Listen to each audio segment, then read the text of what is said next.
This is a video for Friday, September the 19th, and we see that the McClellan oscillator did something that I didn't think it would do, given that it was a Friday and given that it was overall not a great week. I thought we would actually pull back into the oversold line, setting us up for next week, but we didn't. The McClellan oscillator bounced up on the strength of advancers to decliners, and if we look at the bigger picture that FinViz provides us, we can see that advancers were about 2 to 1 over decliners, even though the S&P finished and all the markets started tailing off around 11:30, but the S&P actually fell below and finished below its prior close. So let's look at the stocks, but this time we're going to look at something a little bit different. Aside from the regular way we look at charts, which is moving averages, Fibonacci's, Ichimoku, we're going to look at Bollinger Bands and see how the market actually overheated right in this period right here and continued to overheat even into this pullback. And we're going to show the stocks that we typically follow and what happened. So let's look at the S&P 500. First of all, we're not going to look at Bollinger Bands for that. We're going to continue to look at the 60-minute chart because the one-day chart really doesn't show us all that much. It still shows us that we're sort of been channeling now for the better part of 2 weeks. But if we look at the 1 hour, since February the 16th, we've been trending in this downward channel. So we're going to set an alert to see where we moved above this channel. And that would indicate that we're going back to 39.50, which was our previous high.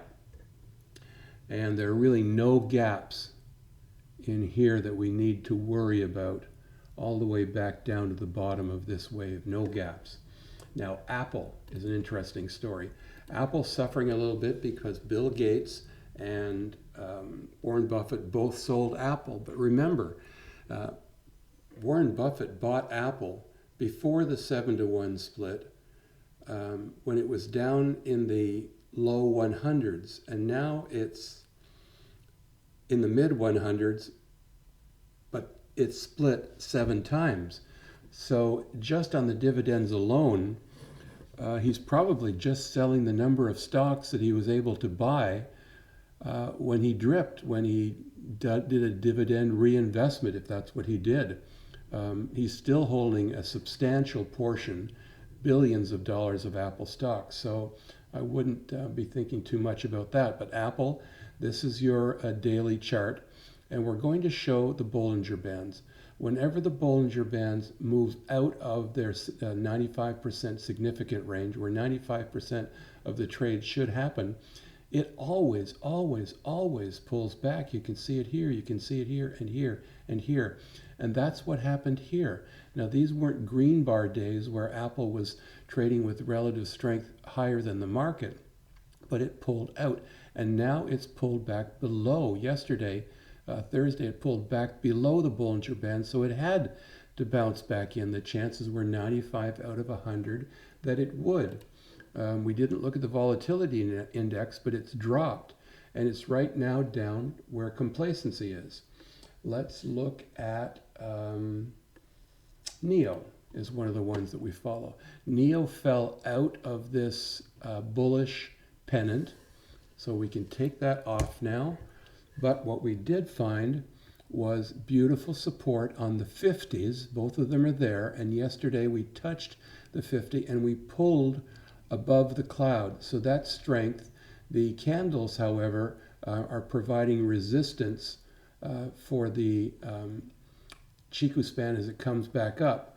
But in the first few days of the week, here's where the Chiku span could rise with the stock and then pull in between these two candles. That's the way the Chiku span works. That's the way Chiku span traders and where and how they see opportunities. But now let's look at the Bollinger Bands. Bollinger Bands, there we go. Bollinger Bands for NEO telling much the same story. It was just getting too strong outside of its 95% averages, the 2 standard deviations off the middle line, and it had to pull back. Then when it pulled back below the Bollinger Band, just like we saw with Apple, it had to pull back up again, and it is also getting support on the 50. So that's two of our stocks getting support on the 50 and being managed by the Bollinger Bands. Let's take a look at Plug. Plug, the same thing. See how it pulled out of the Bollinger Bands, had to pull back in, channeled, dropped for 2 days below the Bollinger Bands, opened yesterday. Let's take the RSIs off and look at opened yesterday here below the Bollinger Band and finished the day inside. Another stock getting support on the 50. 3 stocks that we follow getting support on the 50 and all being managed by the Bollinger Band. Square, that's another one of our stocks. It only pulled out of the Bollinger Band slightly, but it had 2 or 3 days here where it was above the Bollinger Bands. Now on Friday, it had a day where it was stronger, relative strength was stronger than the overall market. But again, the Bollinger Bands reined it in. Now we're a long way away from the 50. We even lost the 50 way back here, but we did get support on the 50%. So now we're starting to look at other things. We're starting to look at recovery from this drop, and we can see that we're trending between 161.8, 178.6. The break for this stock is going to be at 281.02, and I think that that is where we should set an alert and where it's going next. What else did I want to show you on Square? Yeah, we have to look at the Ichimoku as well and see if there's anything important there, and there isn't. Even on a weekly, hourly,